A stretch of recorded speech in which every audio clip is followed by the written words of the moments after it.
নমস্কার সকল চাষি বন্ধুদের, আমি রয় কৃষি বন্ধু চ্যানেল থেকে। পশ্চিমবঙ্গ জলপাইগুড়ি ডিস্ট্রিক্টের অন্তর ধুবড়ী ব্লক।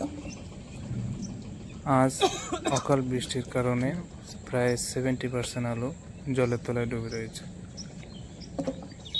শুধু তাই না, সাথে অন্যান্য ক্ষেতেও ক্ষতি হয়েছে। কিছু কিছু জায়গায় শিলাবৃষ্টি, আবার কিছু জায়গায় ঝড় সহ বৃষ্টি হয়েছে। সেই দৃশ্য আপনাদের সামনে তুলে ধরলাম। ধুবড়ী ব্লকের প্রায় 70% আলু আজ জলের তলায়।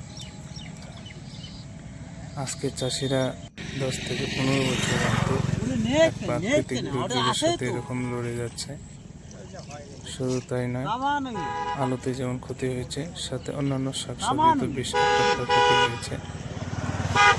আপনারা দেখতেই পাচ্ছেন, আজকে এক চাষি বন্ধু ক্ষেত থেকে তার সময়ের আগে ফসল তুলে নিচ্ছে, যে ফসল এখনো সঠিকভাবে ম্যাচিউরড হয়নি।